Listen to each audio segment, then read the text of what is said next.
Welcome to double seven media. నేను మీ ఆదినారాయణ.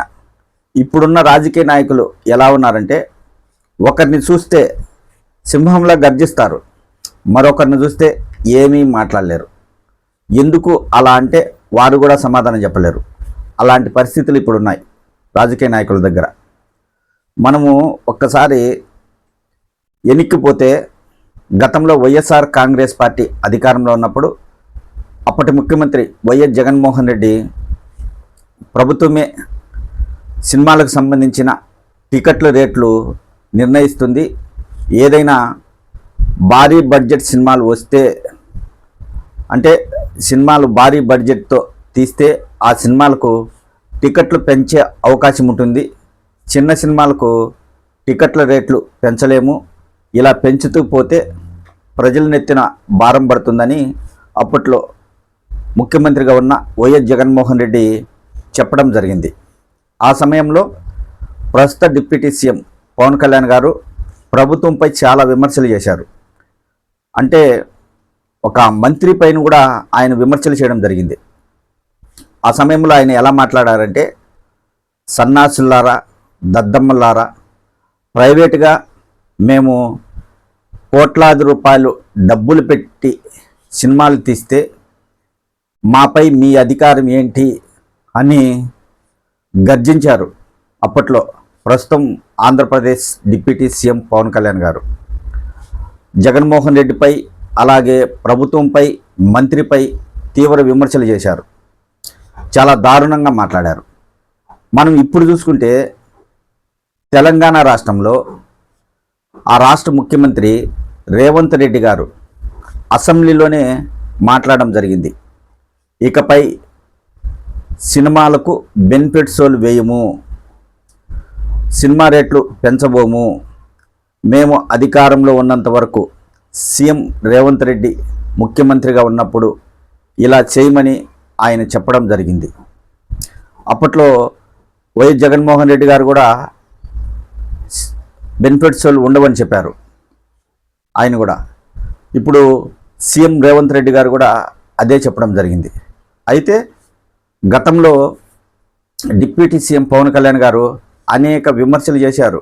కానీ ఇప్పుడు తెలంగాణ ముఖ్యమంత్రి అసెంబ్లీలో మాట్లాడినా ఆయన ఎలాంటి మాట మాట్లాడలేదు. అసలు టికెట్ల రేట్లపై కానీ, బెనిఫిట్ షోలపై కానీ పవన్ కళ్యాణ్ గారు ఏమీ మాట్లాడకపోవడం సినిమా ఫీల్డ్ ఒక్కసారి చర్చించుకోవాల్సిన పరిస్థితి నెలకొంది.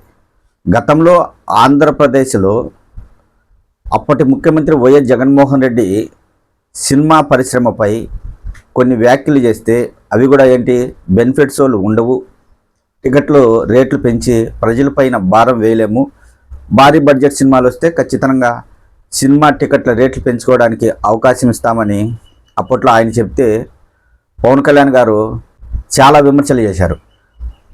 మరి అవే వ్యాఖ్యలు తెలంగాణ ముఖ్యమంత్రి రేవంత్ రెడ్డి గారు చేస్తే మాత్రం పవన్ కళ్యాణ్ గారు విమర్శలు ఎందుకు చేయలేదు అనేది ఇప్పుడు ఒక ప్రశ్న తలెత్తుతుంది.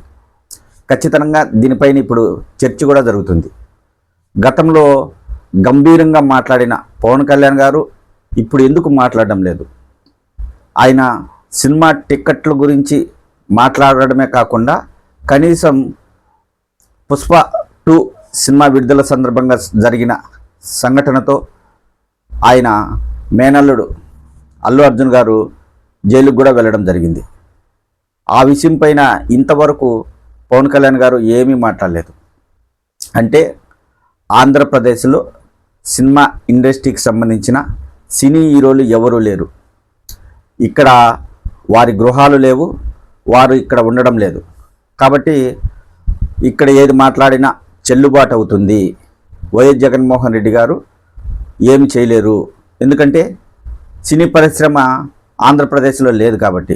అదే సినీ పరిశ్రమ ఇప్పుడు హైదరాబాద్లో ఉంది కాబట్టి అక్కడ ముఖ్యమంత్రిపై ఏమైనా మాట్లాడితే సినీ ఫీల్డ్కు నష్టం జరిగే అవకాశం ఉంటుంది అనే భావనలో పవన్ కళ్యాణ్ గారు ఉన్నారేమో. కనీసం ఇంత సంఘటన జరిగి అల్లు అర్జున్ గారిపై విమర్శలు చేస్తున్న, సినీ పరిశ్రమపై విమర్శలు చేసిన, అసలు సినిమా హీరోలు ఏమైనా పాకిస్తాన్ ఇండియా బార్డర్లో యుద్ధం ఏమైనా చేస్తున్నారా? ఎందుకు మీకు ఇంత డబ్బులు కావాలి అనే రీతిలో ముఖ్యమంత్రి రేవంత్ రెడ్డి గారు మాట్లాడడం జరిగింది. ఎన్ని మాట్లాడినా పవన్ కళ్యాణ్ గారు మాత్రం నోరు మెదపలేదు, మౌనంగానే ఉన్నారు. ఆ మౌనంకు అర్థమేమిటో ఎవరికి తెలియదు. అంటే రాజకీయ నాయకులు ఒకచోట ఒకలా మరోచోట మరోలా ఉంటారు అనడానికి ఇది నిదర్శనంగా చెప్పవచ్చు. ఆంధ్రప్రదేశ్ ప్రభుత్వంపై చేసిన తీవ్రమైన వ్యాఖ్యలు ఆయన తెలంగాణ ప్రభుత్వంపై చేయలేకపోయారు. అంటే సినిమా పరిశ్రమ అక్కడ ఉంది కాబట్టి ఆయన ఏమైనా భయపడ్డారా? దీనిని బట్టి చూస్తే ఆయన భయపడ్డారా లేదా మాట్లాడడానికి ఇష్టపడలేదా? ఈ రెండు విషయాలు ఖచ్చితంగా అయితే సినీ పరిశ్రమకు తెలియాలి, ప్రజలకు తెలియాలి. ఆంధ్రప్రదేశ్లో మాట్లాడిన పవన్ కళ్యాణ్ గారు తెలంగాణలో ఎందుకు మాట్లాడలేకపోతున్నారు అనే విషయం అయితే సినీ అభిమానులకు కూడా తెలియాల. ఆయన ఖచ్చితంగా ఈ విషయం పైన మాట్లాడాల్సిన అవసరం ఉన్నా కానీ మాట్లాడలేకపోయారు. ఎందుకు, ఆంతర్యం ఏమిటి అనేది ఆయనే మాట్లాడే వరకు భయపడ్డా లేదా మాట్లాడడానికి ఇష్టపడడం లేదా? అప్పట్లో ఆయన ఒక రాజకీయ నాయకునిగా మాత్రమే ఉన్నారు, ఇప్పుడు డిప్యూటీ సీఎంగా ఉన్నారు కాబట్టి మాట్లాడలేకపోతున్నారా? దీనిని ఎలా అర్థం చేసుకోవచ్చో మీరే కామెంట్ రూపంలో చెప్పండి.